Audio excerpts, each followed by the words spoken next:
লাগে যে পংকী সন্দিকৈ যিটো হত্যাকাণ্ড এইটো আত্মহত্যা ৰুকিবলৈ চেষ্টা কৰিছে নীলকমল বৰুৱা আৰু এই উপ আৰক্ষী অধীক্ষক দেউৰীয়ে এই গোটেই বিষয়টো গোটেই প্ৰক্ৰিয়াটো এটা হত্যাকাণ্ড আত্মহত্যা ৰুকিবলৈ চেষ্টা কৰি তাক পূৰ্ণ হৈছো আৰু পংকী সন্দিকৈ ন্যায়ৰ দাবীত আজি যেতিয়ালৈকে নাৰী সুৰক্ষা আইন এখন প্ৰণয়ন নহয় তেতিয়ালৈকে এনেকুৱা ঘটনা পুনৰাবৃত্তি হৈ থাকিব।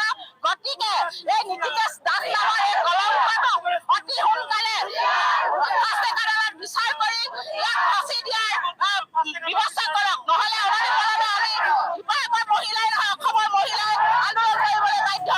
হয়, আচলতে খুব পৰিতাপৰ বিষয়। আচলতে আমাৰ ডিমৌৰ নিতাপুখুৰী আমাৰ যি পংকী সন্দিকৈ নামৰ যুৱতীগৰাকীক আচলতে অতি নৃশংসভাৱে হত্যা কৰিছে নীতিকেশ দাস নামৰ এই যুৱকজনে। কিন্তু আচৰিত ধৰণে আচলতে অসম আৰক্ষীৰ এই যিজন নামৰূপা আয়োগ তেখেতে আচলতে পইচা বিনিময়ত গোটেই কেছটো আচলতে মেনিপুলেট কৰা আমাৰ পৰিলক্ষিত হৈছে। গতিকে আমি এই ক্ষেত্ৰত দাবী জনাইছো সোনকালে তেখেতক আটক কৰিব।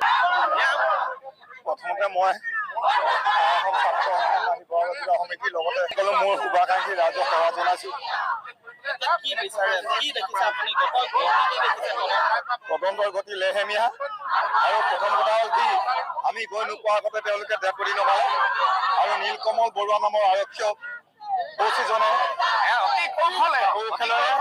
তেওঁক ভিতৰত সোমোৱাই ল'লে আৰু যিজন নীতিকেশ দাসে সাপে খাটি পৰা গৈ থাকোঁতে মোৰ ছোৱালীজনীলৈ ফোন কৰি আছিলে তাৰ ফোনটো ভাগিলে বুলি পুলিচক বিষয়াক ক'লে আৰু তাৰ ফোনৰ চিমটো যিটো মোৰ ছোৱালীজনী মাৰ্ডাৰ কৰাৰ পিছত তাত ভৰাই লৈছে।